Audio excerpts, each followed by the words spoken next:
မိတ်ဆွေများအားလုံးပဲမင်္ဂလာပါခင်ဗျာဒီကနေ့မှာ Messenger မှာကျွန်တော်တို့နောက်ခံပုံလေးတွေကိုဘယ်လိုထည့်ရမလဲဆိုတာ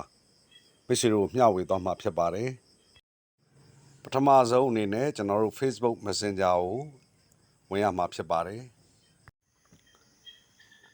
ဒီဘက်တောင်ကမြင်း၃ချောင်းနေရာကိုဝင်လိုက်ပါဟုတ်ကဲ့ပြီးရင် setting ထဲကိုဝင်ရမှာဖြစ်ပါတယ် dark mode ကိုဆက်ပြီးဝင်ရမှာဖြစ်ပါတယ်ဒီနေရာမှာ system နေရာကနေပြီးတော့ dark mode on ပေးထားမှာဖြစ်ပါတယ်ခင်ဗျာပြီးရင်ကျွန်တော်တို့ Messenger တွေကပြန်ထွက်လို့ရပါပြီ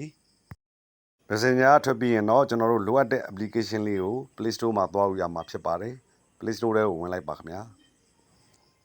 ဟော်ဒီ application လေးတွေကိုရှာတဲ့ search box နေရာမှာကျွန်တော်တို့က Designer 2လို့ရိုက်ရှာမှာဖြစ်ပါတယ် Designer 2ဆိုပြီးတော့ရေးပြီးရိုက်ရှာလိုက်ပါခင်ဗျာဟော်ဒီ application လေးဖြစ်ပါတယ်ဒီ application လေးကိုကျွန်တော်တို့ဖုန်းထဲကို install သွင်းရမှာဖြစ်ပါတယ်ခင်ဗျာ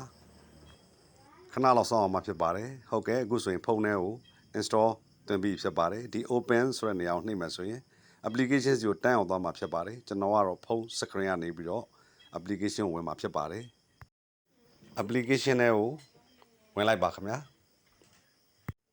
ဒါဆိုရင်ဒီပုံစံမျိုးကျွန်တော်တို့မြင်ရမှာဖြစ်ပါတယ်ဒီနေရာရောက်လာပြီးရင်ကျွန်တော်တို့က model overlay ဆိုတဲ့နေရာကိုနှိပ်ရမှာဖြစ်ပါတယ်ခင်ဗျာဒီနေရာမှာ background ပုံကိုကျွန်တော်တို့က portrait ပုံဖြစ်ဖြစ် landscape ပုံဖြစ်ဖြစ်ရွေးချယ်လို့ရပါတယ်ကျွန်တော်က portrait ပုံရွေးလိုက်ပါတယ်အလောင်းကိုခွင့်ပြုပေးရမှာဖြစ်ပါတယ်ခင်ဗျာဒါဆိုရင်ကိုနှစ်သက်တဲ့ပုံလေးကိုရွေးချယ်ပြီးတော့ background ထားလို့ရပါတယ်မိမိ gallery ထဲမှာရှိတဲ့ကိုနှစ်သက်တဲ့ပုံကို background ပုံလေးနဲ့ထားလို့ရပါတယ်ကျွန်တော်ကတော့ကျွန်တော်ပုံကိုပဲနမူနာပြတာအနေနဲ့ရွေးချယ်လိုက်ပါတယ်ခင်ဗျာဒီနေရာမှာ model overlay ဆိုတဲ့နေရာမှာ on ပေးရမှာဖြစ်ပါတယ်ခင်ဗျာ application တွေစုပေါင်းထားတဲ့နေရာကိုရောက်လာမှာဖြစ်ပါတယ်ဒီနေရာမှာကျွန်တော်တို့က display over other apps ဆိုတဲ့နေရာကို on ပေးရမှာဖြစ်ပါတယ်ပုံရဲ့အလင်းမှောင်ကိုလည်းကျွန်တော်တို့ setting ထဲကိုဝင်ပြီးတော့ဟောဒီအပေါ်ရက်ကနေရာကိုကျွန်တော်တို့အတိုးအလျှော့လုပ်ပြီးတော့အလင်းမှောင်ချိန်လို့ရပါတယ်ခင်ဗျာဟုတ်ကဲ့ပြီးရင်ကျွန်တော် Messenger ကိုသွားကြည့်မှာဖြစ်ပါတယ် Facebook Messenger ကိုဝင်ကြည့်မယ်ဆိုရင်ဟောဒီလို background ပုံလေးတွေနဲ့ဖြတ်သွားရဖြစ်ပါတယ်ဒီနေရာမှာမိတ်ဆွေနှစ်သက်တဲ့ပုံကိုရွေးချယ်ထားလို့ရပါတယ်ခင်ဗျာ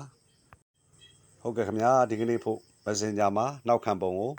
ဘယ်လိုပြောင်းရမလဲလို့မေးထားတဲ့မိတ်ဆွေများအတွက်ဒီဗီဒီယိုလေးကိုကျွန်တော်မျှဝေတင်ပြလိုက်ရပါတယ်ခင်ဗျာဗီဒီယိုအဆုံးထိရအောင်ကြည့်ရှုတဲ့အတွက်ကြောင့်အထူးပဲကျေးဇူးတင်ပါတယ်